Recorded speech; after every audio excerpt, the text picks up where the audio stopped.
Welcome to Brewers Daily. It's a Friday edition of Brewers Daily. We're ending the week. We got a lot going on. It's been a busy week. The Brewers have gotten Brandon Woodruff back. He took the qualifying offer. Now we've got the tender deadline coming up here today.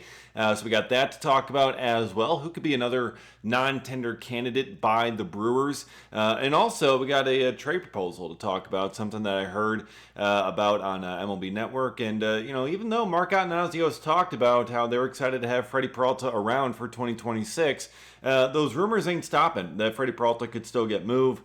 Attanasio did not fully rule out a Freddie Peralta trade, so that is still something that we got to talk about. We got to consider as the offseason continues to roll along, and that's where we're going to end up starting here because, first of all, let me introduce myself. I am Dave Gasper. You may know me from Reviewing the Brew, from Athlon Sports, covering the Brewers there, and also from my day job at iHeartRadio as co-host of DND in the middays, on formerly 97.3 The Game, 1070 The Game in Madison, and across our statewide network. And we got a text in during the show today that, or on Thursday here, where someone said, hey, I was listening to MLB Network radio, and they were talking a potential Freddie Peralta for Jarren Duran trade out in Boston. Is that something that you think could work? And, that got me thinking, looking at this potential deal, because the Boston Red Sox have been trying to ship Jarren Duran for a little bit here. I mean, they were potentially looking at trading him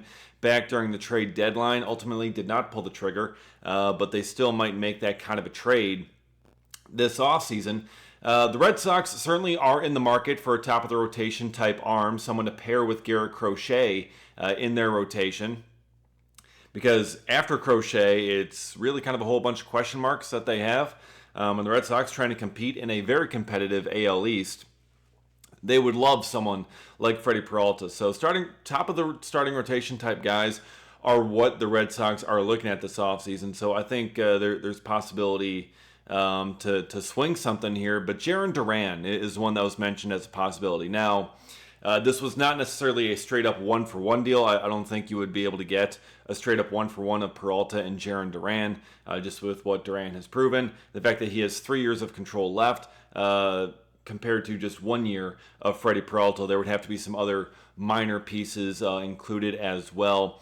But as much as I think it's a possibility, and the Brewers could use an option out there in left field, as talked about on previous shows here on Brewers Daily, that left field could be a spot that they look at potentially upgrading this offseason. Isaac Collins is a regression candidate. Christian Yelich is unlikely to play more in left field next year. Garrett Mitchell, you really don't know what you're going to be able to get from him next season if he's going to be healthy enough. Now, he's healthy coming into the year. He should be ready to go from shoulder surgery, but how long is that going to remain the case? You really don't know yet with Garrett Mitchell. You want to believe it. I do believe he's ultimately going to be a really, really good player once he's healthy. You just hope it happens sooner than later, but you just haven't seen it yet. So left field is a spot that the Brewers could be looking at because they don't really have any left field prospects coming up here throughout the system. So it's a possibility that we have to consider. So Jarren Duran, I think, would make some sense in that capacity. However, he has 3 years of team control remaining. And typically when the Brewers have made their trades involving their star pitchers, whether it's been Josh Hader, whether it's been Corbin Burns, whether it's been Devin Williams, they've prioritized getting guys with the full complement, the full 6 years of team control, rather than getting the guys that have just a handful of years. The guys that have already a couple years of MLB experience, that are hitting arbitration, about to be getting more expensive here. Those haven't really been the guys that they prioritized. Because you look at Jarren Duran, I mean, he's been a productive player for the last couple of years, but he has just 3 years of team control remaining, and he's hitting arbitration this year, his second year of arbitration, and he's projected for $7.7 million.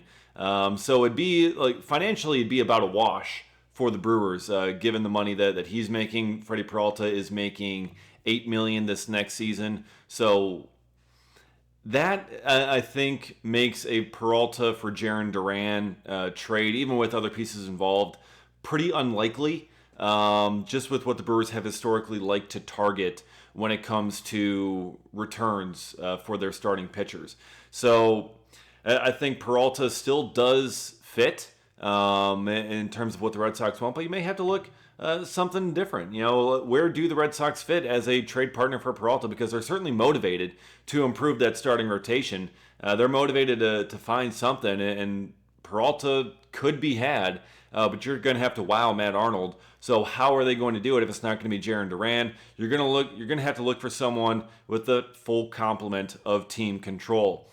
One possibility I want to throw out there, and I know Red Sox fans, they may crucify me for this, that they may not like this idea, but Jostynxon Garcia, or how I probably totally butchered his name, but it is just a whole bunch of consonants in there. But the password, they call him, just because his name is just so all over the place. But the password, he's an outfield prospect. He just kind of made his debut late in the season, but he's got that full complement, that full 6 years of team control. That is someone. He's one of their top prospects. I believe he's ranked third by MLB Pipeline for the Red Sox. But that's someone that if the Brewers are going to trade one extremely affordable year of Freddie Peralta, I think you're looking for a guy like that who can be kind of an impact bat right away in that Brewers lineup, and especially out there in that outfield. I think that's the type of young player that you'd have to center a package around for Freddie Peralta. As much as you may like Jarren Duran, he's also 29 years old, and just 3 years ago, Garcia, he's someone that has that full complement of team control, and he is just 22 years old. So that's something that should weigh a little bit more heavily for the Brewers, and then maybe pair him with a pitcher as well. You kind of look at some of the options that they have. Maybe David Sandlin. Maybe a Richard Fitz. Kyle Harrison. Hunter Dobbins. Some of those other types of pitchers, maybe who have starting ability, starting experience, haven't quite had the success quite yet, but they still have a fairly full complement of team control. I think you pair one of those guys with maybe Garcia, and that can get you a trade package that the Brewers would be enticed enough to trade Freddie Peralta to the Boston Red Sox. Because, again, the Red Sox have reason to be motivated, and the Brewers have reason to have a very high asking price. And based on their history, they're going to be looking for someone with that full complement, that full 6 years of team control. That's how they've been successful in the past, and that's what I would expect them to look for once again if they were indeed to move Freddie Peralta. And again, it's no guarantee that he actually gets moved, but if you're going to convince the Brewers to move him, based on history, it is going to take a really good player with the full 6 years of team control coming up in order to make things work. Another guy who still has some team control for the Milwaukee Brewers is Nick Mears. Now, I saw MLB Trade Rumors the other day. They put out their non-tender candidates list, which is, it's going really kind of all the way down to anyone who has at least a 10 to 20% chance, they put it, of getting non-tendered. And there were two Brewers that they included on the list.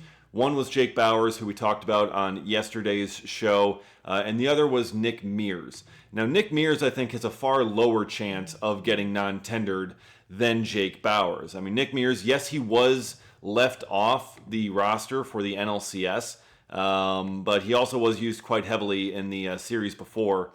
And Nick Mears was a fireman of sorts for the Milwaukee Brewers this season. I mean, even right now, Nick Mears is probably warming up in the bullpen somewhere. So somewhere, some way, somehow, Nick Mears is getting loose in the bullpen.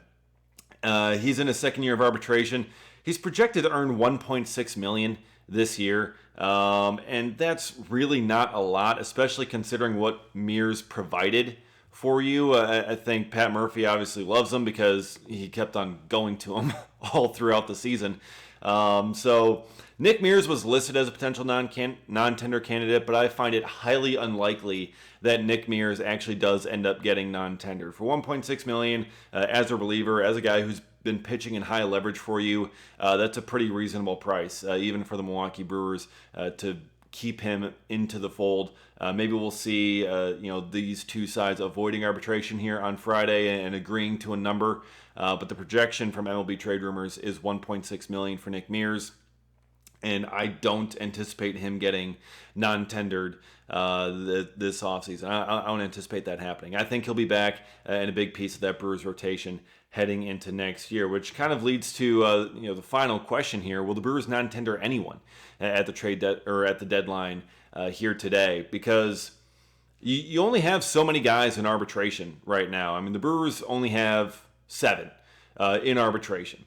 Jake Bauers is one, Nick Mears is another. Then you have Andrew Vaughn at $7.8 million projected, Trevor McGill at just over $4 million projected, William Contreras $11.1 million, then Garrett Mitchell and Bryce Terang. So we can state the obvious here: Bryce Terang and William Contreras are not going to be non-tendered. Trevor McGill is not going to be non-tendered. Andrew Vaughn, even at $7.8 million, he's not going to be non-tendered.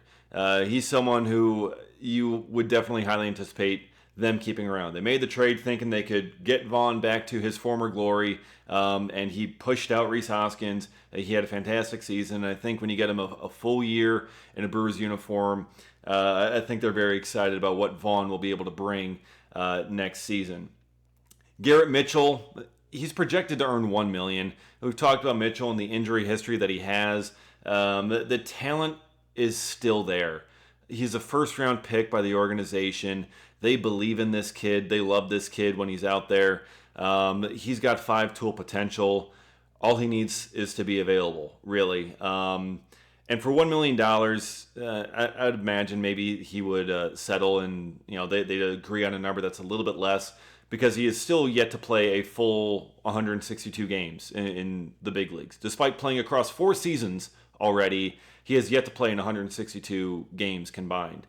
So even with that, I think Garrett Mitchell's coming back. They're going to give him another chance here to just see what he can do. I don't think they want to give up too early on him just yet. So Mitchell, I would imagine, comes back. But, that's maybe another potential name you could look at it getting non-tender. But for $1 million, I mean, he's barely over the league minimum at that point. I mean, he's really not going to cost you that much. It's certainly worth bringing him back. And then Nick Mears, again, $1.6 million. He's not going to earn a ton. Very valuable piece for you. I think he sticks around. Jake Bauers, $2 million. Also not going to cost you a ton, but could you potentially upgrade for that left-handed first base bat off the bench?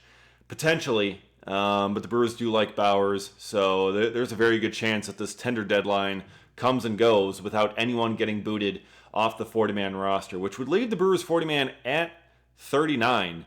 So, not too much wiggle room for the Brewers to add free agents or, whatever additions that they want to make until they have to start letting some people go, whether it's pre-arb guys or whoever. But the deadline where you can cut and create some free agents here to tender guys is on Friday. Here it is today. So we shall see. I think your most likely candidate is Jake Bauers, but even then, I'm not convinced that he is actually going to be non-tendered. So time will tell as the day goes along here and the tender deadline comes to pass, and we'll break down all the decisions that the Brewers end up making on the next episode here of Brewers Daily when we get back at it on Monday. Appreciate you joining us here and being on for this first full week of the show as we got things get started. We're getting things rolling. And the Brewers offseason is underway. We're seeing moves being made, and a lot of stuff is going to be happening. The hot stove is just heating up. It's just heating up right now. So lots to get to on future shows. So be sure to stick with us. Be sure to subscribe and hit that notification button so you can get notified every single time a new episode drops. And give me a follow on Twitter as well, at dgasper24. Thank you for listening. Enjoy your weekend, and this has been Brewers Daily.